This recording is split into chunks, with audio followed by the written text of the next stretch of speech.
내가 유튜브를 통해서 그걸 들었는데 너무너무 연주를 잘하더라고요. 이 사람은 자기 죽었다가, 아니 무슨 무당이 갔다 오거나 뭐 이런 사람이 갔다 오면 무당도 무시할 건 안 되죠. 여러분들 무당도 신 내림 받은 무당은요 무시하면 안 돼요. 강신무들은요 무당 무시하면 안 돼요. 그 사람들은 뭔가 있는 거예요. 그들의 세계가 있는 거야. 이게 그냥 옛날에는 뭐 우리 교회만 나와 이게 아니야. 이제는 이게 인간한테 있는 영적인 기운은요 그 상관없는 거예요. 어쨌거나 하여튼 이 사람 연주하는 걸 들어보니까 내가 너무너무 아름답더라고. 우리 가톨릭 안에도 벼락 맞아 죽은 사람 있죠. 95년 5월 5일 콜롬비아의 글로리아라는 치과 의사가 이 논문을 쓰다가 책 찾으러 여동생하고 이 사촌 여동생하고 가다가 벼락을 맞아 죽어요. 그 사촌 여동생은 그 자리에서 즉사예요. 항상 신앙이 열심히 해갖고 목에 목걸이를 하는데 글리 들어가고 심장을 완전히 그냥 강탈을 해버려요. 그 자리에 죽어버려요. 그리고 이 글로리아라는 의사는 벼락을 맞았을 때 어떤 일이 벌어지느냐면 간이 다 타요. 간이 다 타고 신장도 다 타요. 난소도 다 타버려요. 난소도 다 타버리고 이 젖꼭지로 번개가 나와요. 그래갖고 이 오른쪽 젖꼭지가 날아가버려요. 젖이. 그럼 완전히 다리도 다 타고 완전히 죽은 거죠. 근데 이 여동생이 그 병원에 또 의사였어. 의사들이 죽었다. 이거 산소호흡기 뛰자. 절대 못 뛰겠다. 난 우리 언니는 죽은 게 아니다.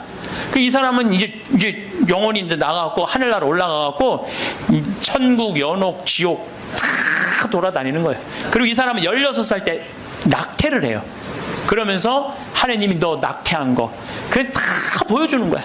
그냥 자기가 살아생전에 자기는 막 맨날 그냥 미용하고 막 옷 엉덩이 뭐 이런 것만 신경 쓰던 여자예요. 성당도 열심히 다니긴 했지만은 그거보다는 세상 일에 더 많은 매력을 가졌던 여의사예요. 예쁘고 그 천국, 지옥, 연옥. 근데 이제 뭐 이 사람은 하늘나라에서 이제 여행을 다 하는데 이제 살았느니 죽었느니 그러는데 일주일이 지났을 때 시골의 농부 하나가 미사 참여를 할 때 얼마나 열심히 하냐면은 주머니에 10,000페소, 5,000페소가 있을 때 10,000페소는 하느님한테 봉헌하고 5,000페소로 빵을 사서 먹는 정말로 착한 사람이에요. 여러분들 주머니에 10만 원짜리하고 10,000원짜리 있으면 여러분들 얼마짜리 낼 것 같아요? 10,000원짜리? 저는 그렇게 생각하지 않아요. 여러분들은 어떻게 해서든지 1,000원짜리 찾아서 1,000원짜리 내지 무슨 10,000원짜리를 내. 우리 천주교 신자들이 무슨 10,000원짜리를 내요. 근데 이 시골 농부는 3년 전에 완전히 가뭄, 강도를 맞아서 그나마 키우던 닭까지 없던 사람이야. 아무것도 없는데 하느님한테 10,000페소 봉헌하고 5,000페소로 빵을 사요. 근데 저도 이번에 남미에 한 달 동안 강의 갔다 왔지만은 남미 사람들은요 빵을 다 신문지에 싸서 팔아요. 그리고 그 신문지를 싸서 빵을 펼치는데 신문지에 글로리아라는 의사 기사가 떠요.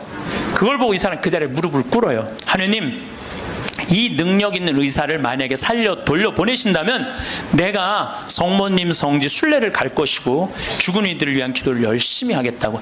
그걸 하느님이 들어요. 참 신기하죠? 그 사경을 헤매는 그 글로리아라는 의사한테 하느님이 하늘나라에서 이런 얘기를 해요. 내가 너를 돌려보낼 것이다. 왜 돌려보내느냐면은 너의 공로가 아니다. 이 시골의 농부, 너무 나를 따르고 사랑하는 이 농부가 너를 위해 간절하게 기도했기 때문에 내가 너를 돌려보내는 것이다. 돌아가서 이 하늘나라에서 본 것을 증언을 해라. 네. 그리고 돌려보내요. 그래서 이 글로리아라는 의사는 살아 돌아와요. 그런데 한 일주일이 지나고 다리를 너무 피가 안 돌기 때문에 잘라야 된다고 그러는데 이 사람은 살아 돌아와서 간도 재생이 되고 난소도 재생이 되고 신장도 재생이 되고 다리도 다 재생이 돼요. 그래갖고 애까지 또 낳아요. 정말 애를 하나 더 낳아요. 그리고 지금은 온 세계에 다니면서 자기가 벼락 맞아 죽고 난 다음에 살아 돌아와서 하늘나라 경험 얘기한 걸 다 얘기를 해주는 거예요. 여러분들 우리 죽은 이들을 위해서 기도하는 거 우리 가톨릭 교회의 가장 아름다운 전통 중에 하나예요. 그거를 모든 성인의 통공을 믿는다고 그러죠. 우리가 천상, 지상, 연옥 이게 서로 연결이 되는 거예요. 저는 이렇게 본당에 초상이 나면은 연도 바치러 꼭 갔어요. 연도를 바치러 딱 내가 이제 저녁 한 8시나 9시쯤 가면은 그 연도꾼들이 꽉 차 있으면 기분이 너무너무 좋아. 교우들이 연도 바치러 주러 왔을 때 너무너무 기분이 좋아. 왜냐하면 여러분들 연도 바칠 때 뭐라 그래요? 성부, 성자, 성령, 이 영혼 구원하여 주소서. 성모님, 요셉 성인 이 영혼 구원하여 주소서. 모든 천사들 이름 부르면서 이 영혼 구원하여 주소서. 베드로, 야고보, 요한, 안드레아, 베네딕토, 루시아, 아네스 이 영혼 구해달라고 계속 성인들 이름 부르면서 구원해달라고 그러잖아요. 그럼 여러분들 생각을 해봐요. 우리가 이제 죽으면 하늘나라 올라가면은 하느님이 심판하지 않는다니까요. 베드로한테 맡겼잖아요. 베드로가 이제 천당 보낼지 연옥 보낼지 지옥 보낼지 결정할 거 아니야. 혼자 결정하지 않을 거예요. 수호천사 부르고, 아까 성서에도 얘기했잖아요. 하늘의 천사가 너를 지켜보고 있을 것이다. 수호천사 부르고 수호 성인 부르고 연관된 성인들 다 불러서 천당 보낼 거냐 지옥 보낼 거냐 연옥 보낼 거냐 얘기를 할 거야. 근데 밑에서 계속 이름 불러대면 성인들이 회의하다 뭐라 그럴 것 같아요? 야, 우리 이름 이렇게 불러대는데 웬만하면 올려 보내자 그냥. 그게 바로 연도의 효과예요. 연도의 효과. 그래서 여러분들 본당에서 세상 떠나는 교우들이 연도 났다 그러면은 시간 내서 꼭 가서 술을 먹으라는 것도 아니고 그냥 잔치밥을 먹으라는 것도 아니에요. 그냥 여러분들 가서 연도 받쳐주는 거 최고의 선물이에요. 네. 제가 지난 봄에 우리 교구에 젊은 신부님 엄마가 돌아가셔서 61에. 근데 그 엄마가 나 한참 병 모으고 비누 공장 할 때 많이 도와줬던 엄마야. 송탄 본당 자매님인데. 근데 내가 또 너무 우리 생태마을에서 그 아들은 지금 유학 가 있는데 우리 생태마을에서 같이 나오고 일도 많이 하고. 그래서 내가 사순식에 인천교구에서 사순 피정을 해주고 저녁 주일날 밤 9시에 송탄 장례식장을 갔어요. 갔는데 사순식이면 신부들이 얼마나 피곤해. 하루 종일 성사 주고. 그런데도 그 9시에 그 엄마를 위해서 신부들이 30명이 모여 있더라고요. 다음 날은 물론 주교님이 월요일날 장례미사를 해주시죠. 그런데 우리 수원교구는 신부님 부모님이 돌아가시면 주교님이 미사하기 전에 계속 매 시간 미사를 해요. 와서. 그게 우리 신부들이 그 동기 신부들에 대한 예의야. 예의. 그래서 매 시간, 그러니까 수백 명이 우리 수원교가 한 450명 되니까 수백 명이 와서 미사를 해주는 거야. 근데 그날도 내가 이제 마침 주례를 하게 돼갖고 미사를 주례를 하는데 하늘나라에서 회의하는 소리가 들리더라고요. 아니 진짜로 하늘나라에서 회의하는 소리가 들리더라니까요. 야,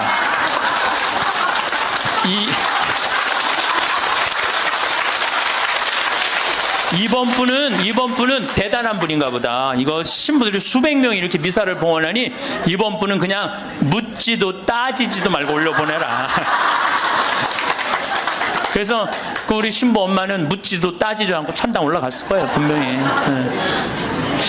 지난 봄에 또 내가 대국교구 교우들 위해서 이제 토요일 날 이제 강의를 갔어요. 그때도 1000명 이상 모였어요. 근데 10시, 오전 10시 강의인데 저는 항상 어디든 2시간 전에 도착을 해요. 강의 2시간 전에 도착을 해서 미리 이제 밥을 먹어요. 근데 이제 밥 먹을 때는 이 옷에 튀면 안 되니까 항상 사복을 먼저 입어요. 사복을 입고 허름한 청국장 찌개집, 아침에 청국장 찌개집을 들어가서 찌개집을 딱 들어갔는데 아주 멋있게 생긴 노신사가, 머리가 하얀 노신사가 나를 딱 보더니 눈이 점점 커지는 거야. 그냥 나를 아는 거지.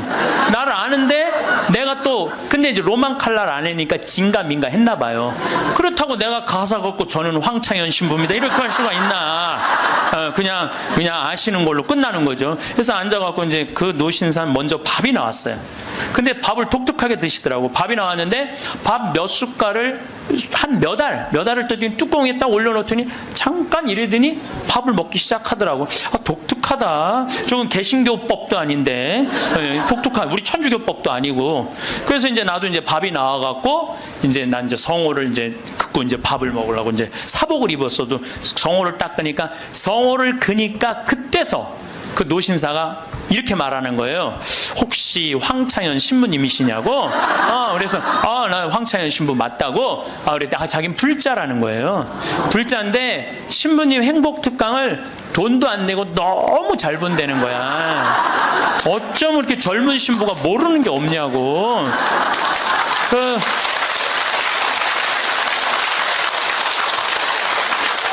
자식들한테 한 푼도 주지 말고 다 쓰고 통장에 500만 원만 남기라는 말 너무너무 공감한다고 너무 고맙다고 그러더라고요.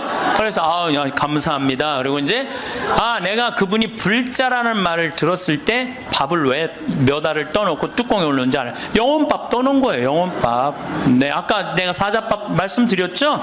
우리 죽으면 영혼들 떠나 보내듯이 여러분들 우리도 밭에 나가고 일할 때 참 나오면 밥 몇 알 뿌리면서 뭐라 그래요? 이게요, 제가 아까 얘기했지만은 이게 영혼은 천주교 신자들만의 공유물은 아니에요. 모든 인간들이 죽어서 영원한 여행을 떠나는 거예요. 그 여행을 우리는 좀 안전한 동아줄을 떠나는 거고, 하느님 믿지 않는 사람은 어느 줄을 잡아야 되는지 모르고 떠나는 것 뿐이죠. 우리는 좋은 줄을 잡고 있는 거죠. 영혼밥 떠는 거죠. 그래갖고 이제 그 노신사는 이제 밥 먹고 갔어요. 나도 이제 밥을 다 먹고 계산을 하려고 그랬더니 그 노신 아주머니가 아까 그 노신사가 밥값을 내고 갔다는 거예요. 내가 그때 깨달은 진리가 하나 있어요. 우리 천주교 신자들이 밥 먹을 때 반드시 성호를 긋고 먹어야 돼.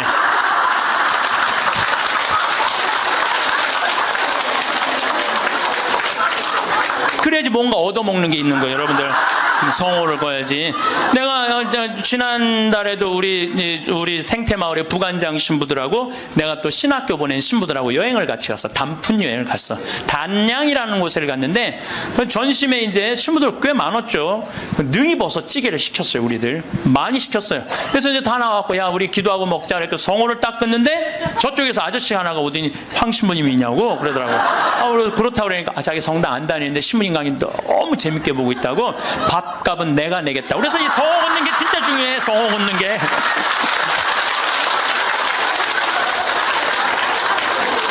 우리 천주교 신자들 영혼밥 떠나요, 안 떠나요? 떠나요. 왜 안 떠나요? 여러분들 영혼밥 떠나요. 우리 식사 후 기도 때 뭐라 그래요? 전능하신 하나님 베풀어 주신 모든 은혜 감사드리나이다. 주님의 이름은 찬미를 받으소서, 이제와 영원히 받으소서. 세상을 떠난 모든 교우들이 천재자비하심으로 평화의恩식을 얻게 하소서. 이게 영어 기도문에 없어요. 내가 영어로 식사 전후 기도 하거든요. 없어요, 영어. 한국에만 있는 기도문이에요. 영혼들을 위한 기도. 참 좋은 기도문이에요. 그러니까 이게 연옥 영혼들이요, 다른 나라 사람들 천주교 신자들 밥 먹을 땐 쳐다도 안 봐. 근데 누구 밥 먹을 때만 기다려? 한국 천주교 신자들 밥 먹을 때만 기다리고 있는 거예요. 그 영혼밥 한번 얻어 먹어보려고. 근데 우리 천주교 신자들이 얼마나 못됐는 줄 알아요? 식사 전 기도는 해 그나마. 근데 식사 후 기도하는 신자가 거의 없어요. 그냥 일어나는 거야. 얼마나 영혼에서 황당하겠어요. 연옥에서. 여러분들 이제 식사 후 기도하세요. 꼭 하세요. 우리들이 항상 영혼들을 위해서 기도해야 돼. 또 묵주기도 끝에 뭐라 그래요? 예수의 우리 죄를 용서하시며 우리를 지옥불에 소구하시고 연옥 영혼을 돌보시며 가장 버림받은. 여러분들 이게 1917년 파티마 성모님이 루시아 프란치스코 히아친트한테 부탁한 거예요. 왜? 연옥 영혼들이 너무 불쌍한 영혼들이 많으니까 너희들 기도해라고. 그러니까 저는 요즘 이렇게 이 죽음 강의를 준비하면서 장례차가 지나가면은요, 천주교 신자, 개신교 신자, 불교 신자 가리지 않아요. 가리지 않고 성호 커요. 성호 걷고 하느님 저 영혼 구원해달라고 좀 기도해요. 네. 나는 도저히 이해가 안 가는 종교단체가 있어요. 우리 교회에 나와야만 구원받는다고 얘기하는. 근데 그 몇 명이냐면 14만 4천 명에 속해야만 구원받는다고. 난 이해가 안 가요. 여러분들, 하느님이 그것도 2000년 역사상 대한민국의 고교회 14만 4,400만 명만 구원하려고 당신 아들 죽였겠어요? 온 인류의 하느님 이렇게 째째하겠어요? 구원하고 싶어 하세요. 만약에 14만 4,400만 명만 14만 4천 명만 구원하려고 그러면 나는 예수님 그럴 것 같아. 14만 4천 명 구하려고 그러면 예수님이 이랬을 거야. 야 베드로야 네가 죽어라. 그거 14만 4천 명. 예수님은요, 모두를 구원하시기 위해서 십자가 지신 거예요. 그래서 하늘나라는 활짝 열려 있는 거예요. 불교에는요, 4대 보살님이 있어요. 관세음보살, 지장보살, 보현보살, 문수보살이 있어요. 관세음보살은 이 세상에 자비를 베푸는 보살이에요. 근데 지장보살님은 저 지옥에 단 한 명이라도 있으면은 자기는 성불하지 않겠다고 그러는 보살님이에요. 그러니까 우리는 지옥에 가면 천국에 못 가잖아요. 근데 불교는 또 달라요, 우리하고. 그러니까 지옥의 마지막 한 명까지 구원하겠다는 게 그 보살님의 마음인 거야. 나는 그 보살님이 너무 마음에 들어. 너무 마음에 들어. 이게 난 하느님의 마음이라고 생각 들어요. 하느님의 마음. 그러니까 여러분들도 모든 사람들이 구원받을 수 있도록 항상 기도하셔야 돼요. 여러분들은 구원 받을 것 같아요? 안 받을 것 같아요? 여러분들 구원 받아요. 적어도 이 시간 강의 듣겠다고 여기 나와서 앉아있는 여러분들은 구원 받아요. 아니, 내가 여러분들 천당 간다는 확신 있으면 행복하지 않겠어요? 행복하죠? 아니, 내가 이제 막 죽을 때가 다 됐어. 근데 싹 하느님이 와갖고 한 일주일 전에 귀에다 대고 너 축하해, 너 천당이야, 이렇게 얘기하면 행복할 것 같아, 안 행복할 것 같아요? 행복하겠죠? 근데 이거를 누구한테 하느님이 하냐면 프란치스코 성인한테 해요. 프란치스코 성인한테 나타나갖고, 프란치스코는 굉장히 빨리 돌아가시잖아요. 40대 초반에 돌아가시잖아요. 하느님이 와서 너는 연옥의 벌을 면한다, 바로 천국이다. 그랬을 때 프란치스코 성인이 너무 행복하고 일주일 동안 밥을 안 먹었다는 거야. 너무 행복해서. 나도 지금 하느님이 오늘 저녁에 와갖고 창현아 너 천당이야, 너. 우리 인사발령 신부들 인사발령 굉장히 기다려지거든요. 저야 평창에 있으니까 인사발령이 별로 없으니까. 그래도 신부들 인사발령 굉장히 기다려져. 그 인사발령 때 가고 싶은데 너 거기야라고 얘기하면 신부들이 얼마나 좋겠어요. 근데 우리 마지막 인사발령 너 천국이야. 마지막 인사발령. 근데 마지막 인사발령이 너 지옥이야. 그러면 어떻게 될 것 같아? 어떻게 될 것 같아? 가슴이 철렁하죠. 여러분들은 구원 받으세요. 예수님은요, 마태오복음에 지옥 얘기 그렇게 많이 안 하세요. 마태오복음에 천국 얘기는 37번 하고 지옥 얘기는 13번밖에 안 해요. 다른 복음에는 아예 지옥이 거의 없어요. 지옥이 거의 없어요. 많이 나와요. 한두 번밖에 안 돼요. 그리고 나머진 한번 오늘 저녁에 집에 가서 성서 읽어보세요. 여러분들 눈이 확 뜨일 거야. 끊임없이 하늘나라 얘기를 해요. 끊임없이 기쁜 소식 얘기를 해요. 하늘나라, 하늘나라, 하늘나라. 내가 이만큼 하늘나라에 관련된 성서가 꽉 차 있어요. 그러니까 하느님이 주고 싶은 거는 뭐예요? 하늘나라예요. 예수님이 뭐하러 그렇게 십자가에 고통스럽게 돌아가셨겠어요? 우리한테 천국을 주기 위한 거예요. 요한복음 3장에 보면은 예수님이 니코데모하고 얘기할 때 이런 얘기를 해요. 믿는 사람은 누구나 사람의 아들 안에서 영원한 생명을 얻게 하려는 것이다. 하느님께서는 세상을 너무나 사랑하신 나머지 외아들을 내줬다고 그래. 이 내줄 때는 확실히 주는 거예요. 내주시오. 그를 믿는 사람은 누구나 멸망하지 않고 영원한 생명을 얻게 하셨다. 하느님께서 아들을 세상에 보내신 것은 세상을 심판하시려는 것이 아니라, 예수님이 한 말이에요. 하느님께서 아들을 세상에 보내신 것은 세상을 심판하시려는 것이 아니라 세상이 아들을 통하여 구원을 받게 하시려는 것이다. 참 쉽죠? 믿기만 하면 되는데 그게 이렇게 어려워? 믿기만 하는데 그게 그냥 천장 쳐다보고 있는 거야 없는 거야 이러고 앉아있으니 참. 요한복음 5장 29절에도 선을 행한 이들은 부활하여 생명을 얻고 악을 저지른 자들은 부활하여 심판을 받을 것이다. 요한복음 5장 39절에 이런 얘기가 나와요. 너희는 성경에서 영원한 생명을 찾아 얻겠다는 생각으로 성경을 연구한다. 바로 그 성경이 나를 위하여 증언한다. 그런데도 너희는 나에게 와서 생명을 얻으려고 하지 않는다. 근데 왜 예수님은 우리한테 지옥 얘기를 가끔 하셨을까? 여러분들 자식들 이렇게 교육시킬 때 어떨 때는 좋은 얘기도 해주고 어떨 때는 혼내기도 하고 그러죠? 똑같은 거예요. 근데 혼낼 때도 여러분들 꼭 굳이 애를 그냥 우리 어머니가 나 어렸을 때 너 정말 다리 밑에서 주워왔는데 진짜 너 다리 밑에 갖다 버린다? 이런 얘기 참 많이 하셨어요. 나는 원래 내가 고향이 다리 밑이 내 고향인 줄 알았어요. 하도 그런 얘기 많이 들어갔고. 근데 우리 어머니는 한 번도 다리 밑에 날 버리지 않으셨어요. 예수님도 똑같은 거예요. 아니 아버지가 자식 지옥 가기를 원하는 아버지가 어디 있어요? 그건 아버지가 아니지. 근데 우리는 하느님의 사랑을 많이 믿지를 못해요. 하느님의 사랑을 많이 믿지를 못해. 그가 참 이렇게 의심하는지 몰라. 저는 본당 신부 10년을 하는 동안 총회장님 4분하고 살았어요. 근데 이 4분의 총회장님들이 정말 열심히 했어요. 일을. 그러니까 우리 동창 신부들이 성당에 오면 맨날 총회장이 있는단 말이야. 야, 니네 총회장 어떻게 하길래 저렇게 열심히 하냐? 나 별말 안 했어. 딱 한마디밖에 안 했어. 무슨 말 했는데? 나는 총회장님을 믿는다.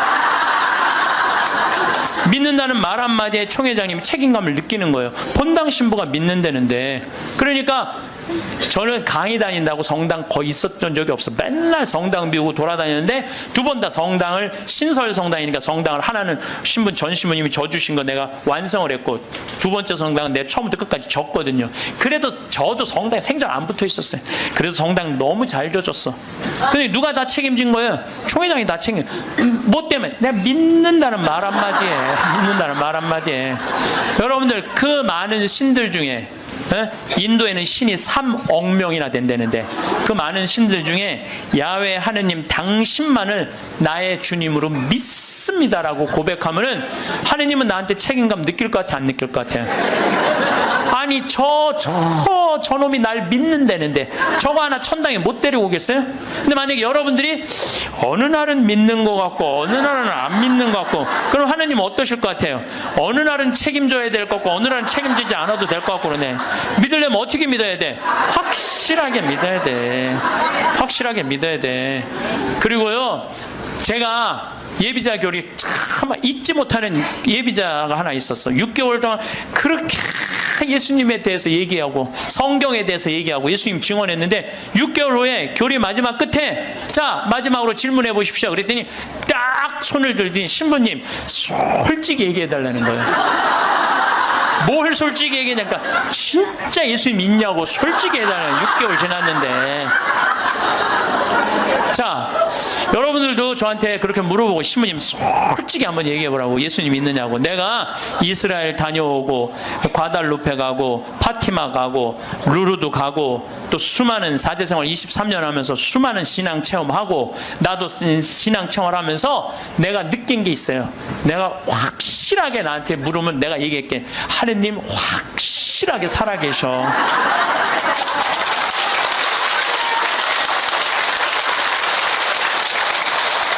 그런데 문제는 내 영혼의 상태 때문에 하느님을 느끼지 못하는 거예요.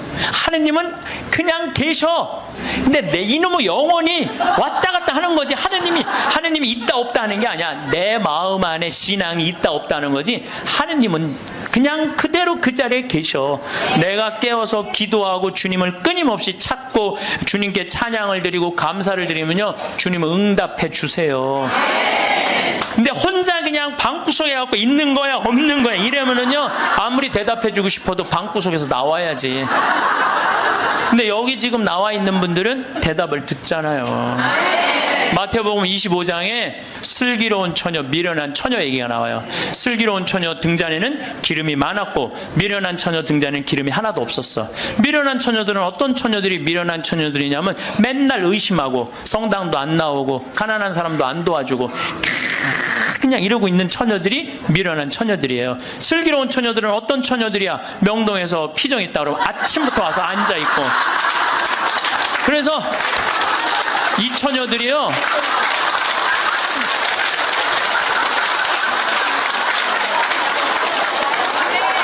이 처녀들이 기름 종지에 기름이 많은 처녀들이에요. 여러분들이 이웃에게 복음을 선포하고 참된 삶의 길, 진리의 길을 가르쳐주는 거 기름 한 방울 모으는 일이에요. 성교에는 어느 누구도 개인이 지옥에 떨어졌다고 단정 짓지 말라는 거예요. 단정 짓지 말라. 하다못해 어떤 부인이 남편이 다리에서 뛰어내려서 죽었어. 자살을 했어. 너무 매일매일 우는 거야. 내가 이건 정말 책에서 내가 읽은 거예요. 요한 마리 비안네 신부님한테 찾아간 거야. 신부님, 천주교에서는 자살하면은 지옥에 간다는데 우리 남편은 그 다리에서 뛰어내려 죽었는데 어떻게 하면 좋으냐고. 근데 이 요한 마리아 비안네 신부님이 내 속을 뻥 뚫리는 얘기를 했어요. 그 신부님이 뭐라고 그랬냐면 그 부인한테 걱정하지 마라. 당신 남편 지옥 안 갔다. 무슨 소리냐. 지옥에 간다는데 그 다리 밑에서 강까지 떨어지는데 시간이 굉장히 오래 걸린다는 거예요. 떨어지는 사이에 회개를 했다는 거예요. 웃을 일이 아니에요. 아니 내가 왜 말만 하면 웃어. 실질적으로 그 순간에 회개할 수 있다는 거예요. 그리고 당신 남편은 그 순간 떨어지면서 회개를 했기 때문에 지금 연옥에서 지금 뭐 훈련을 받고 있으니까 걱정하지 말라고. 연옥벌이 끝나면 천국에 올라가니까. 그래서 여러분들 우리가 예수 마리아 요셉만 외워도 연옥에 7년제가 감해진대요. 예수 마리아 요셉 누구 불쌍한 영혼들 기억하여 주소서. 3종 기도만 해도 10년을 감해진다는 거예요. 3년 기도. 그러니까 식사 후 기도, 예수 마리아 요셉 3종 기도 얼마나 좋아요. 밥 먹을 때 그냥 하면 되는데 그게 그렇게 힘들어? 아니 나는 우리 부관장 신부하고 아예 식탁에다 3종 기도 이렇게 써놔요. 그럼 써놔갖고 부활 3종 기도 또 그때 가면 또 까먹잖아. 부활 3종 기도 그냥 3종 기도 이렇게 해갖고 써놔요. 그래서 영어로도 한 번 하고 우리나라 말로도 한 번 하고 그래 좋더라고요. 3종 기도 하는 거. 식사 후 기도는 반드시 하고. 근데 어떨 때는 이게 우리 이제 식사 후 기도 훈련이 안 돼갖고 나 식사 후 기도 벌써 일어나서 가는 신자들 태반이야. 나는 전능하신 하느님 벌써 가. 아니 세상을 떠난 모든 교우들이 천지자비하시고 평안히 아직도 한참 남았는데 전능하신 그러지 말라는 거예요. 1991년 팸 레이놀즈라는 이 가수는 미국의 가수인데 작곡가 겸 가수인데 심한 뇌동맥류가 걸려요. 이 수술은 굉장히 위험한 수술이에요. 왜냐하면 이 사람을 수술하면 뇌에 있는 피를 다 빼야 돼. 뇌에 있는 피를 다 빼고 심장을 정지시켜야 돼. 그러니까 사실은 죽이는 거예요. 죽였다가 다시 살리는 수술이야. 그런데 이 사람이 97년에 수술을 해. 애리조나 대학에서. 이때 지금은 죽음 이후의 세계에 대한 연구가 미국이 너무 많이 해요. 100개 대학에서 연구를 하고 있어요. 지금 우리나라만 지금 죽음 이후에 대한 관심이 없지 미국엔요 그런 책 애프터 라이프 죽음 이후의 세계 너무너무 책이 많아요. 너무너무 영어로 된 책 내가 미국에 가서 이 강의하니까 엄청나게 선물을 하더라고요. 어쨌든 이 팸 레이놀즈가 수술할 때는 의사들이 완전히 죽이는 수술이니까 저 사람이 진짜 영혼이 빠져나오느냐 그거 참관을 해요. 근데 여러분들 이 사람은 뇌에 피를 빼고 심장을 전지시키고 완전 마취를 하고 수술하는 거예요. 여러분들 마취 수술 해봤던 경험 있으세요? 네. 나도 20년 전에 맹장 수술할 때 마취를 했는데 한심하더라고요. 내가 신부님 마취 들어갑니다 그런데 그게 뭐라고 딱 들어갔는데 아무 생각이 안 나는 거야. 나 탁탁 치는데 깨어나 보니까 벌써 배를 가르고 맹장을 떼어냈다는 거야. 아니 내 맹장을 떼었는데 내가 모르니 이게 말이 되는 일이냐. 이게 내 맹장을 떼는데 내가 모르는 게 말이 돼? 답답하더라고요. 떼어냈대는데. 그래서 내가 다음에는 내가 수술할 때 반드시 정신을 똑바로 차리고 아무리 마취를 해도 내가 어떻게 수술하는지 지켜봐야 되겠다. 근데 내가 이제 거의 한 5년 전에 위암 수술을 하게 됐잖아요. 위를 3분의 1을 잘라내잖아요. 그래서 이제 난 6시간짜리 마취를 이제 하러 들어갔는데 이제 수술실 들어가면서 내가 속으로 나한테 외웠어요.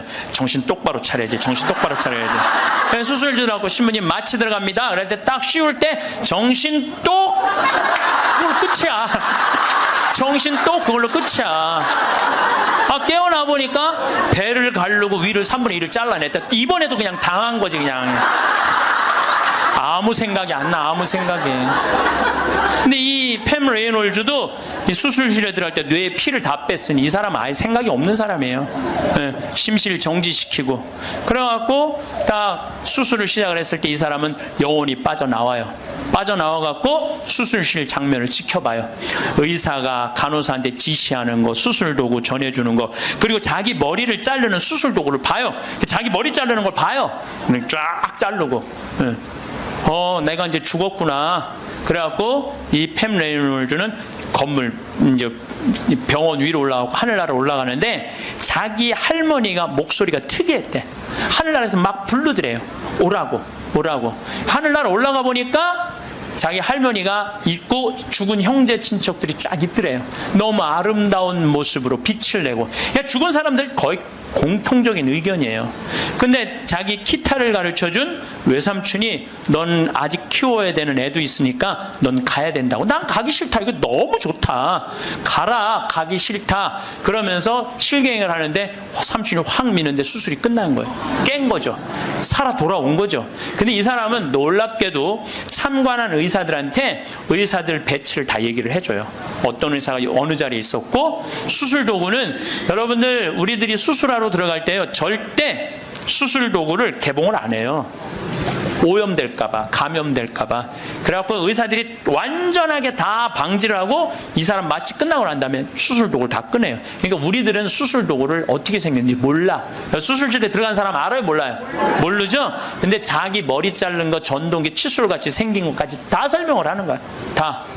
너무너무 놀라운 거죠. 그러니까 이게 여러분들 이런 연구를요, 하버드 대학, 예일 대학, 뭐 사우스햄프턴, 세계 최고의 대학들이 연구를 하는 거예요.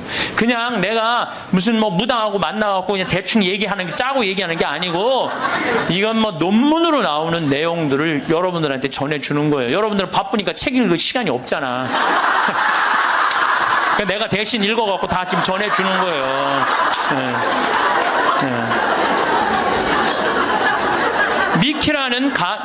미키라는 시각 장애자는 앞이 안 보이는 사람이야.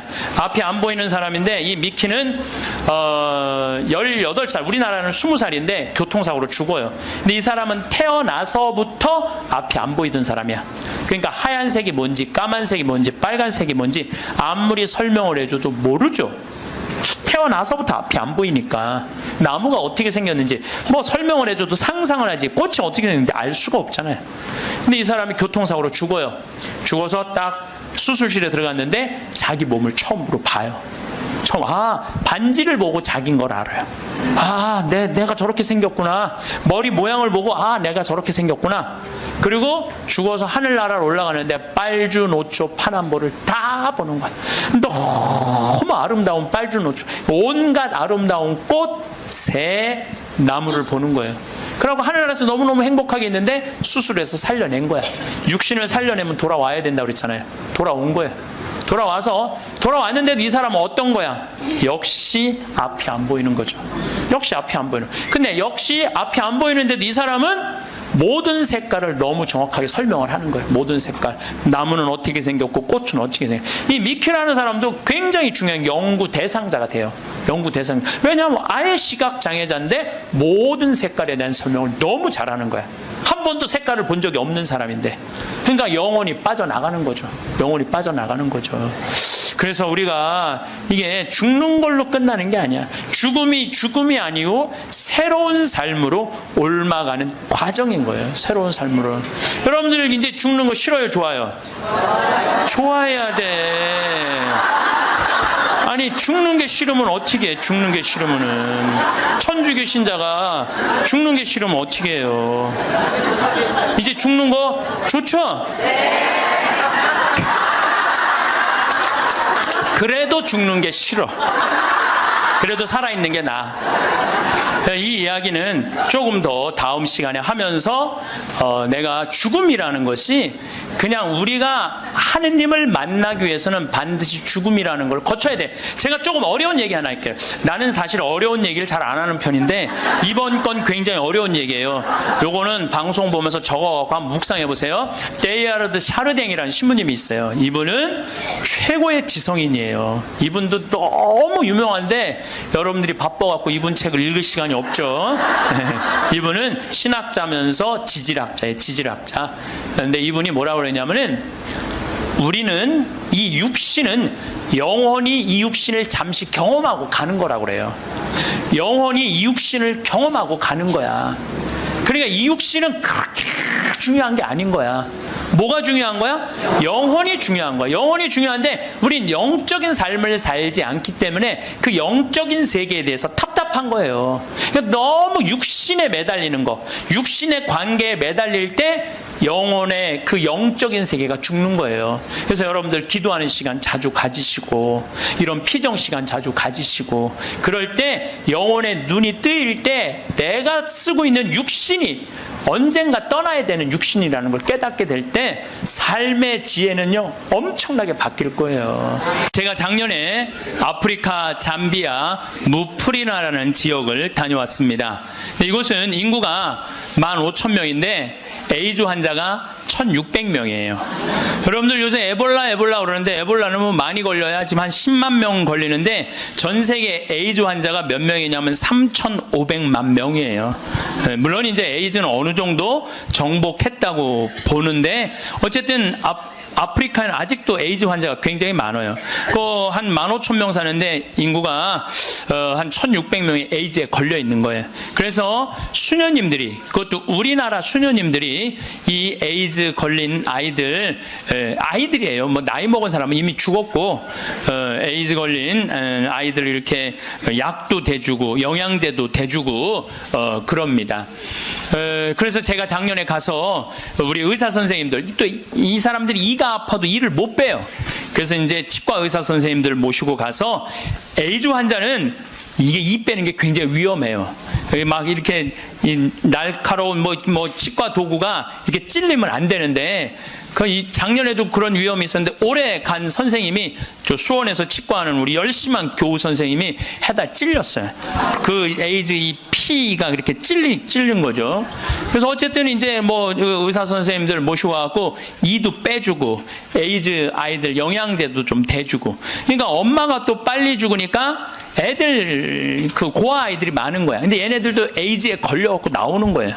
근데 얘네들이 5kg가 넘어야지 약을 먹는데 5kg가 안 돼. 3kg밖에 안 되는 거예요. 그래서 분유를 먹이면요 일주일 만에 얘네들이 5kg가 돼요. 그리고 금방 쑥쑥 몸무게가 늘어요. 그래서 거기 보육시설에 가서 분유도 좀 이제 대주고 그리고 돈이 없으니까 학교를 못 다니는 초등학교를 못 다니는 아이들이 한 700명 정도 되는 거예요. 수녀님들이 그 아이들을 모아다가 공부를 가르치는데 돈이 없으니까 책 12권을 가지고 한 명이 공부를 하는 거야. 그래서 필요한 게 뭐냐, 그러니까 책을 사달래. 그래갖고 가갖고 2명이 한 권을 볼 수 있도록 해줬어요. 근데 내가 간 결정적인 이유는 나는 생태 마을을 꾸미니까 거기에 자카란다 농장이 있어요. 근데 농장이 80만 평이야. 80만 평. 80만 평인데 수녀님이 2만 평밖에 농사를 안 짓고 있는 거예요. 그래서 내가 수녀님한테 물어봤어요. 수녀님, 이거 농사 다 지면은 보육시설, 병원, 그 다음에 학교 다 운영할 수 있을 텐데 왜 2만 평밖에 못 꾸미고 있느냐? 그랬더니 신부님, 우리는 맨손으로 농사 짓는다는 거예요. 포크레인도 없고 트랙터도 없고 경운기도 없어서. 여러분들 맨손으로 농사 지면요 한 사람이 1,000평 이상 못 져요. 얼마나 농사가 힘든데요. 내가 생태학교 운영했을 때 학생들 입학을 많이 해요. 막 20명, 30명. 내가 물어봐요. 생태학교에 왜 입학했습니까? 제가 이제 은퇴를 해서 예전에 땅을 한 4,000평 사둔 게 있는데 그거 이제 농사 지으려고 농사 배우러 들어왔습니다. 그럼 한번 해봅시다. 그래갖고 이제 3월 한 달 동안 모종 내고 거름 뿌리고 막 해요. 한 달 지나고 나서 내가 다시 상담을 해요. 어떻게 농사 이제 한 4,000평 질만 하십니까? 그러니까 해보니까 이게 쉽지 않으네요. 한 1,000평 정도 할 수 있을 것 같아요. 그래요. 3월, 4월, 5월, 더운 이제 6월 이제 지나고 나서 학생들 여름방학 할 때 제가 물어봐요. 이제 한 몇 평이나 농사 질 수 있을 것 같으냐 그러니까 이분들이 하는 얘기가 한 10평 질 수 있을 것 같아요. 10평. 맨손으로 농사 짓는 게 진짜 힘들어요. 예. 근데 수녀님이 거기서 맨손으로 농사를 짓고 있는 거야. 그러니 포크레인도 없고 트랙터도 없고 경운기도 없다는 거야. 수녀님 얼마면 되겠냐니까 2억이면 되겠대. 걱정 걱정하지 말아라. 내가 한국에 가서 2억 만들어서 보내주겠다. 내가 또 뻥이 또 엄청나게 세요. 내가 신학교 다닐 때 내 뻥이, 저 별명이 뭐냐면 황뻥이었어. 황뻥. 일단 뻥을 쳐놓고 한국에 돌아와갖고 내가 강의 때 몇 번 얘기했어요. 평화방송에도 나가고, 내가 여러분들 아프리카에 정말로 멋있는 일을 하고 싶은데 1,000만 원씩 20명만 도와주면 좋겠다. 여러분들 재산 5억 중에 10분의 1, 5천만 원은 내 거 아니라고 생각해야 된다. 그거는 어려운 이웃 도와주라고 하느님이 축복 준 거다. 나는 5천만 원까지 필요 없다. 그저 1,000만 원씩 20명만 난 도와주면 좋겠다 라고 얘기를 했는데, 절에 다니는 분들, 교회 다니는 분들, 성당, 종파 초월이야. 뭐 성당 다니는 분들, 아무 데도 안 다니는 분들, 이런 분들이 돈을 보내주는데요, 3개월 만에 2억이 들어온 거예요. 난 너무너무 감사해요. 네. 그분들이 정말 큰 마음 먹고 평생 모은 거 내신 분들도 많더라고요. 또 한 분은 마장동에 있는 분은 그냥 500원짜리 1,000원짜리 다 모아 한 500만 원을 갖고 온 거예요. 그걸 그냥 드럼통에 싸갖고 와서. 하여튼 감동적인 일이 너무 많았어요. 그런데 이제 2억이 딱 이제 3개월 만에 들어왔는데, 2억 들어온지 모르고 계속 전화해갖고 돈 보내준다는 거야.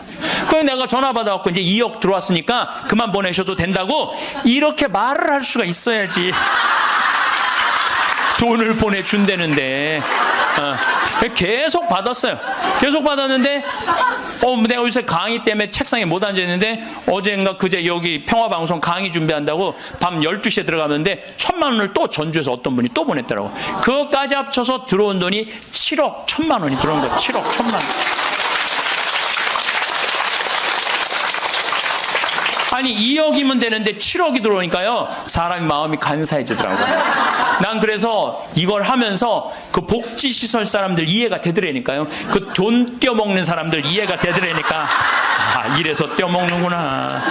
그럼 어쨌든 내가 이제 포크레인 트랙터 경운기 사주기로 했으니까 그거 사주러 나갔어요. 나는 공투 조그만 걸 사주려고 갔는데 수현이 말을 바꾸는 거예요. 공투는 안 된다는 거예요. A10을 사다는 큰 거. 왜냐면은 여기 개미산이 한 2,000개 있어요. 농장 안에. 개미산이 있으니까 농사를 못 짓는 거예요.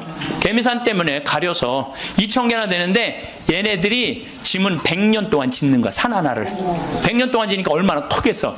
여기 이건 말도 안 돼. 이거 한 2층 정도 되는 큰 개미산을 져놓는 거예요.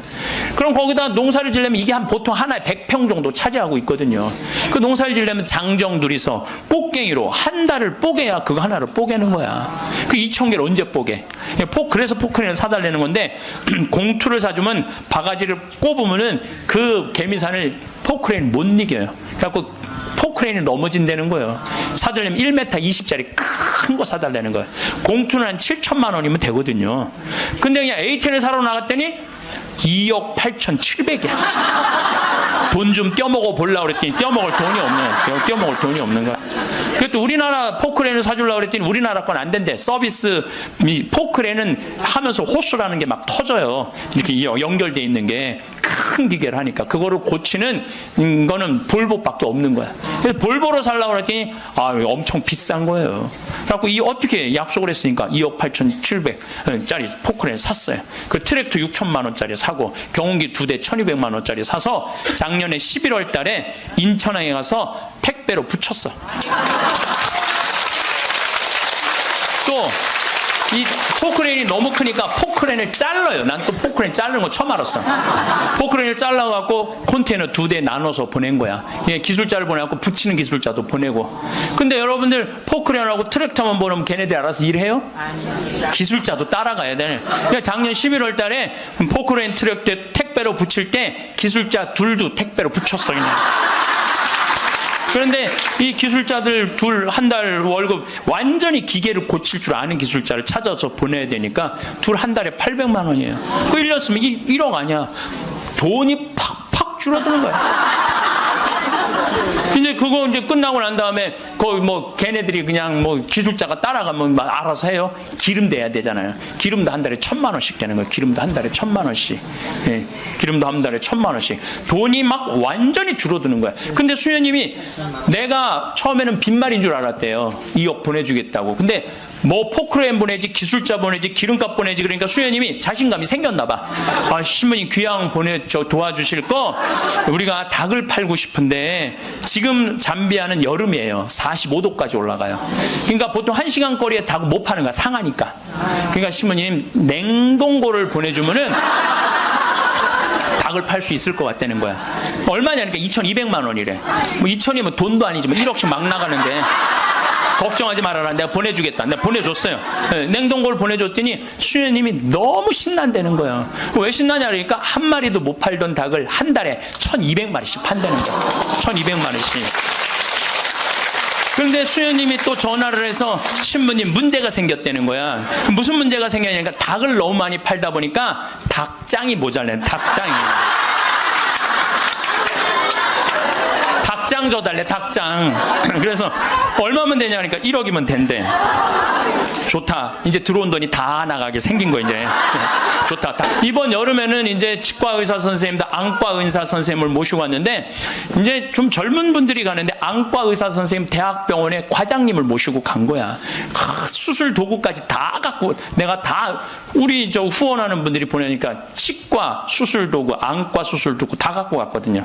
근데 이 치과는 이제 작년에 갔으니까 뭐 환자들이 많은데 안과는 사람들이 줄은 잔뜩 섰는데 무서운 거야. 이게 수술하면 눈알을 빼는 건 줄 알고 눈알을 빼는 건지. 백내장 환자가 많은데 그래갖고 그냥 들어왔다 나갔다 하는 거야. 그냥 수녀님들이 강제로 막 끌고 가 해라고. 그래갖고 이제 이 백내장 수술을 해줬는데 보통 그 사람들은 병원에 와도 고맙다고 안 그런대요. 근데 이 백내장 수술한 사람 매일 병원에 와서 고맙다고 그래. 눈알 빼는 줄 알았더니 눈알이 너무 잘 보이는 거야. 너무너무 잘 보이는 거야. 그래서 뭐 다른 과는 거기도 병원이 있는데 안과, 치과 이거는 특수 직군이기 때문에 없대요. 근데 그분들이 그것 때문에 가장 고통을 겪는 거거든. 그래서 난 또 그 이제 의사 선생님들을 매년 모시고 가는 미안해갖고 내년에는 가지 말지 뭐 그랬더니 신부님 빼놓고 우리끼리 올게요 그러더라고요. 그게 왜 그런가 했더니 그 의사 선생님들이 스트레스가 많아요. 그 아주 환자들 불평 그거 다 받아내는 거 너무 스트레스가 많은 거야. 그런데 그 선생님들 마지막 날 저녁에 이제 항상 회의를 하거든요. 신부님 내가 의대 다니면서 내가 막 라면 먹고 그래. 그러니까 바쁘니까 보람을 한 번도 못 느꼈대. 내가 이렇게 힘들게 공부한 보람을 여기 와서 느낀다는 거야. 그러니까 나는 내년에 안 가려고 그랬는데 자기네들끼리 간다는 거예요. 참 그래서 내년에 나 어쩔 수 없이 또 가게 생겼어. 내년 여름에. 근데 이제 10만 평을 깎아놨는데 거기도 지금 지구 온난화 때문에 굉장히 11월 시작하면서부터 우기가 시작됐는데 빈님이 안 오신 거예요. 그래갖고 보름 동안 안 오는데 지지난주부터 빈님이 오기 시작을 했다는 거야. 수녀님이 내가 이제 이양기라고 한 땅이 넓으니까 다 보내줬어요.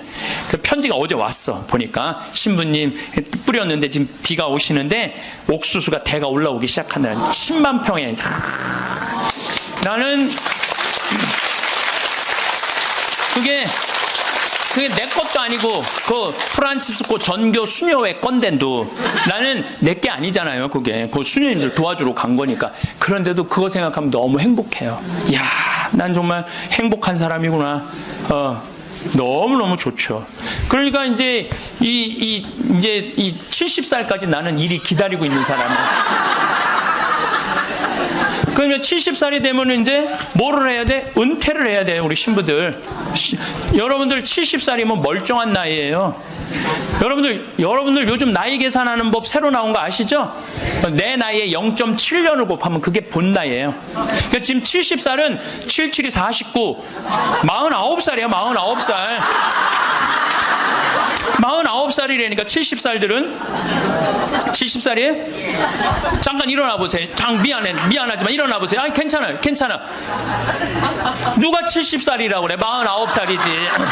49살이에요. 49살. 그러니까 우리가 이제 70살에 은퇴, 신부들이 70살에 은퇴를 하면은 너무 아깝잖아요. 그래서 한 달에 한 번 우리가 동창 모임을 하는데, 우리 동창 신부들하고 그러는 거야. 야, 우리 은퇴해갖고 그렇게 40년 사제로 살았지만은 너무 젊은 때 은퇴한다. 우리 뭐 할까? 은퇴하면은. 그래서 내가 항상 하는 얘기가, 야, 우리 은퇴하면은 이 사주 카페는 있는데 왜 신부 카페가 없냐?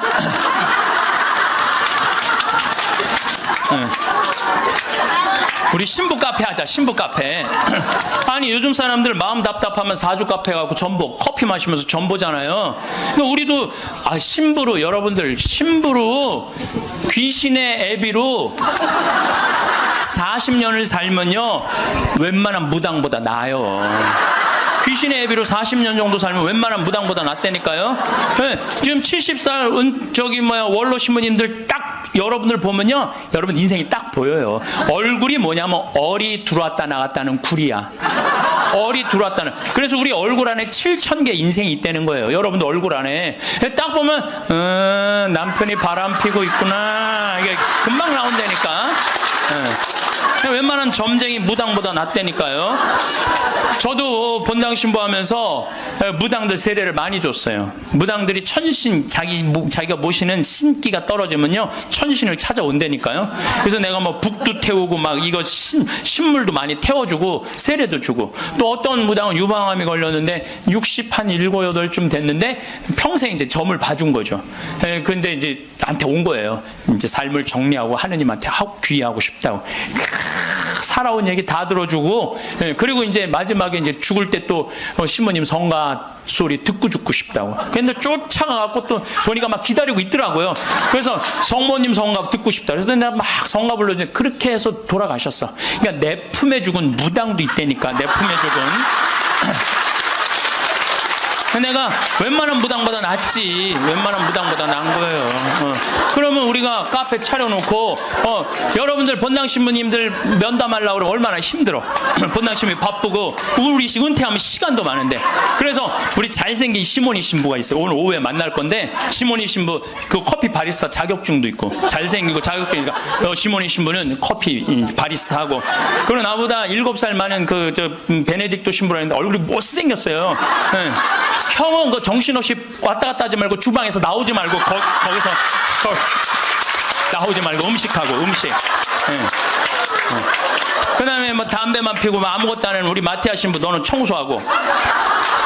난 이제 이게 되니까 앉아서. 내가 장소도 다 봐뒀어요. 장소는 어디로 했냐면은 남한산성 성지가 있는데, 남한산성 성지가 새로 성당을 줘서 갔어요. 옛날 구성당이 아주 그 창호주로 잘 져놨어. 그래갖고 그 성당 터 달라고 그랬어. 여러분들 남한산성 그 근처에 또 점 보는 데도 많아요, 보면. 그래갖고 이제 거기는 이제 신부 카페. 우리는 은퇴해서도 할 일이 있는 거야. 그러니까 나는 이제 뭐 대학 하라고 이제 기부금도 40억 받았으니까 나는 200살까지 살아도 일이 있어요. 200살까지. 근데 여러분들은 무슨 계획이 있느냐? 나 이걸 묻고 싶은 거예요. 무슨 계획이 있느냐? 지금 60살 되신 분들은 100살까지 살아요. 100살. 50살 되신 분들은 110살까지 살아. 110살. 40 되신 분들은 120살까지 살아. 120살. 제가 20년 전에 강의하러 다니면서 여러분들은 이제 100세 시대가 옵니다. 신부님 뻥하지 말라고 무슨 100살까지 사느냐고. 근데 요즘 여러분들 100세 안보장, 100세 연금보장 나왔어요, 안 나왔어요? 100세 시대 온 거예요. 근데 올해 한 보험회사에서 무슨 상품이 나왔냐면 110세 건강 안심보험이 나왔다니까요. 그러면 이분들이 보험회사 분들이 야 100세 상품 나왔으니까 다음엔 110세 할까? 이거 아니죠. 그때는 암 정복된다고 보는 거예요. 그리고 그때는 치매도 어느 정도 잡는다고 보는 거예요. 혈압, 당뇨 다 잡는다고 보는 거예요. 그러니까 그래 60년 후야. 60년 후인데 여러분들 1년에 0.5년이 늘어나. 1년에 0.5년 평균. 그러니까 지금 86세가 가장 많이 죽는 나이래요. 86세가. 근데 2020년에는 몇 세에 가장 많이 죽느냐? 90세에 가장 많이 죽는데 2020년. 그럼 2020년이면 몇 년 후에? 6년 후야. 6년 후. 그럼 여기 60살 되신 분들 66살 되면은 90세가 가장 많이 죽는다 그러면 그분들 몇 살까지 살 것 같아요? 100살은 그냥 가는 거. 60세들은. 50세들은 110살 간다니까. 아직 산 것도 아니라니까 여러분들. 40살들은 20년 더 살고 60년을 더 살아요. 60년. 그런데 며칠 전에 소련 러시아에서 먹으면 120살까지 사는 알약을 개발했대요. 미토콘트리아라고 우리가 이렇게 장도 늙어가면서 노화가 진행인데 그걸 먹으면 그 노화 진행 속도를 그렇게 늦출 수가 있다는 거야. 10년 후부터 시판한다는 거야. 120살까지 사는 일이 벌어지는 거야. 120살. 그러면 이거 어떻게 되는 거야, 이거? 이거 보통 심각한 문제가 아니라니까, 여러분들. 지금 웃을 일이 아니에요, 지금.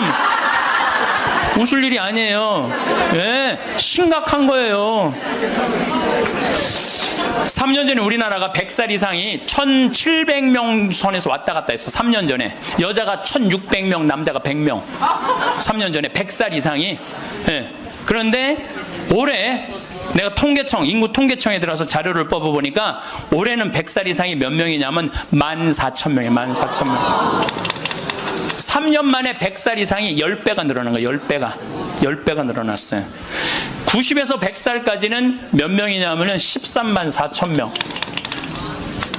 80에서 90살까지 몇 명이냐면 97만 명. 그 다음에 60에서 70살까지는 270만 명. 그래서 65세 이상이 몇 명이냐면 정확하게 49만 명인데 650만 명에 650만. 65세 이상이 650만 명. 초등학교 애들이 270만 명. 그러니까 초등학교 애 하나에 할머니 셋이에요. 지금 그런 세상이 됐다니까요. 우리는 어렸을 때 길에 나가보면요, 애들이 바글바글했어요. 구슬치기, 딱지치기, 담방구, 자치기. 낮에만 그렇게 돌아다녀서 밤에 깡통 돌리게 해보면 온 놈들이 다 깡통 돌고 다녔어요. 근데 요즘 길에 나가면 애들 하나도 없어요. 어딜 돌아다니는지. 누구만 돌아다니? 할머니, 할아버지들만. 할머니가 길에 꽉 찼어. 또 할머니들이 어서 유모차 주사, 유모차를 밀고 온 세상을 다 다녀. 유모차를 밀고 온 세상을 다 다녀. 유모차를 밀고 무슨 놀이터, 슈퍼마켓. 그래서 여러분들 무슨 현상이 있느냐면은요, 그 노인정 앞에 가보세요. 유모차가 10대씩 끝나고 나면 밀고 다 집에 가고. 이거 어떻게 할 거예요?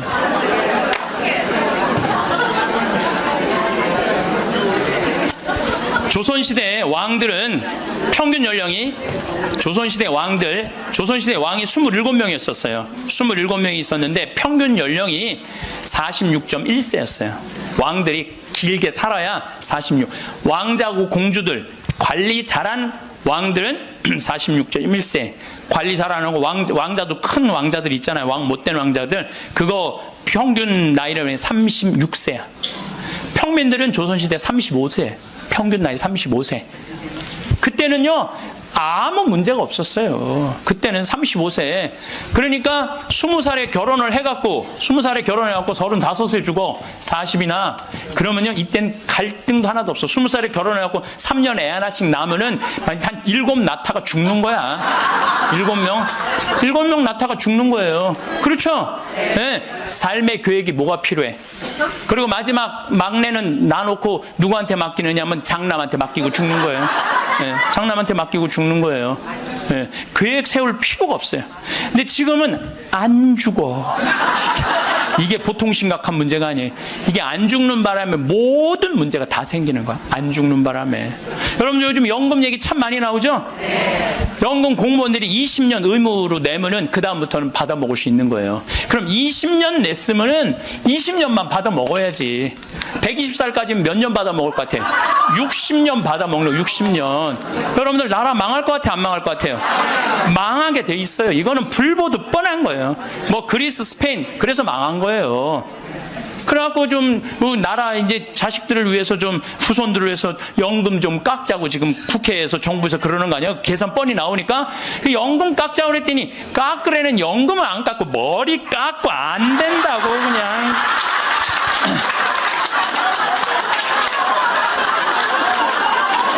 아니 누가 연금 깎자고 그랬지 머리 깎자고 그랬어? 그런데 여러분들 이게 웃지도 울지도 못할 일이에요. 웃지도 울지도 못할 일이야. 이게 지금 우리나라가 지금 무대책이야. 무대책. 아무 대책이 없는 거야. 그래서 연금 문제에 걸리지. 치매가 우리나라가 지금 58만 명이에요. 여러분들 35살 때 죽을 때 치매 걸려요? 이땐 치매 걸릴 시간도 없어요.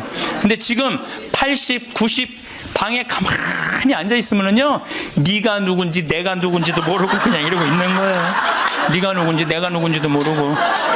그러면 치매가 이렇게 있으면은 이 한 집에 5, 6 매달려 있다고 보면은 300만 명이 치매 때문에 고통을 겪고 있는 거예요. 모든 문제는 안 죽어서 생기는 문제예요. 그리고 난 정치인들도 보면 참 머리 나빠.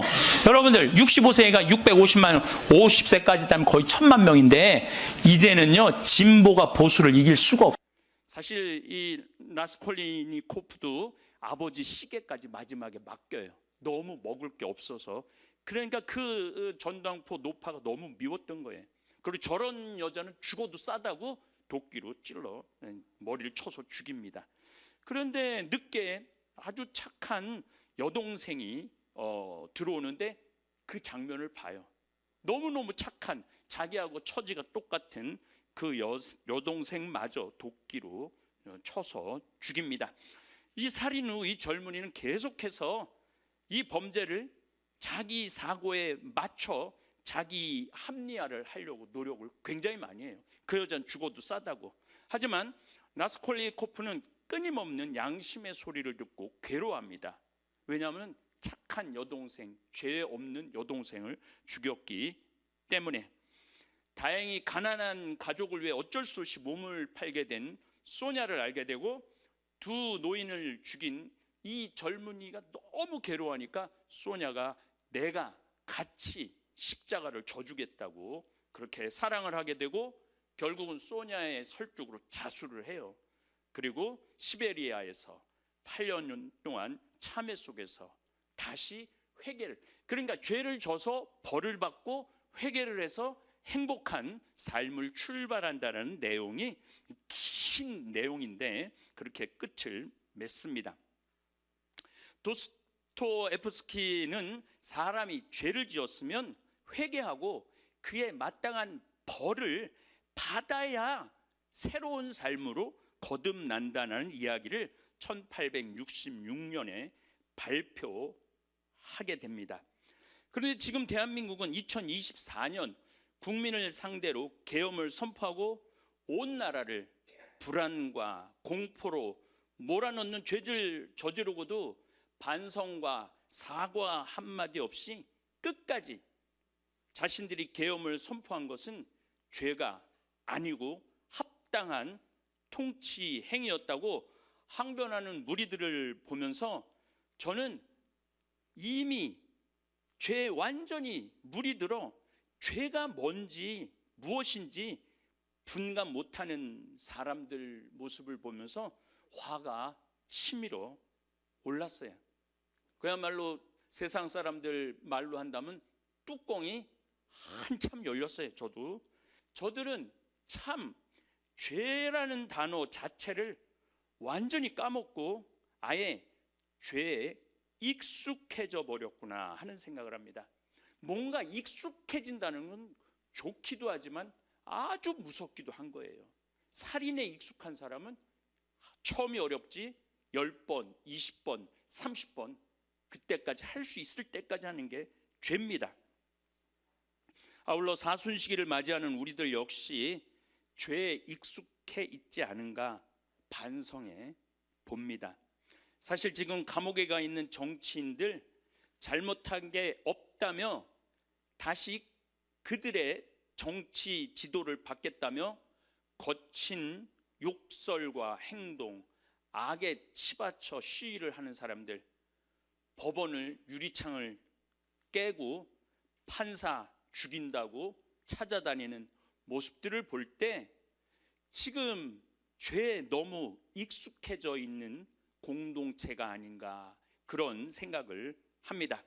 그래서 오늘은 도대체 뭐가 죄인지 가장 기본적인 10계명을 돌아보면서 우리 역시 죄에 익숙한 채 이 삶을 살아가는 게 아닌가 이 시간을 통해서 점검해 보고 싶습니다. 10계명을 보면 1계명부터 10계명까지 해라 적극적인 게 3계명이 있고 하지 말라 이게 7가지가 있습니다. 1계명 한 분이신 하느님을 흠숭하여라 하라는 거죠. 3계명 주의를 거룩히 지내라. 4계명은 부모에게 효도하여라 입니다. 이제 하지 마라. 이 앞에 계명은 우리가 죄의 기준이 아니죠. 하지 마라 계명. 이 계명은 하느님의 이름을 함부로 부르지 마라. 이 계명을 현대인들이 가장 어기는 부분입니다. 하느님이 계시다면 세상이 이렇게 불편부당하냐? 이런 하느님이라면 나는 성당 안 나간다며 자기 합리화하는 사람들 많습니다. 또 제가 시국 특강 할 때 황창현 때문에 신부님이라는 단어는 아예 쓰지도 않아요. 황창현 XX 때문에 나는 성당 안 나간다. 그런 댓글이 보통 댓글이 한 10,000개 정도 달리면은 2,000개는 그런 댓글이에요. 저 욕하는 댓글이에요. 나는 황창현 때문에 성당에 안 나간다. 성당 발 끊을 거다. 나 황창현 때문에 성당 천주교 망했다. 하느님 안 믿을 거다. 저는 그 댓글을 볼 때 내가 대단한 인간이구나. 얘네들은 황창현하고 하느님하고 바꾸는 사람들이잖아요. 내가 얼마나 급이 높아. 하느님하고 나하고 바꾼다는데. 물론 이런 댓글 쓰는 사람들은 천주교 신자 아니라는 확신이 있어요. 저는 물론 그 중에서도 간혹 있긴 있겠죠. 이게 바로 하느님 이름 함부로 부르는 거예요. 아니 나 같은 미물 정말로 정말 아무것도 아닌 어서 듣던 얘기 같은데 아무것도 아닌 나 같은 미물하고 어떻게 하느님하고 바꿔요. 이게 하느님의 이름을 함부로 부르는 죄입니다. 그런데 언제 하느님께서 서로 사람을 죽이는 전쟁을 원하셨습니까? 하느님께서 너희 국가들 서로 총 쏴서 러시아, 우크라이나 사람 죽이라고 언제 명령하셨습니까?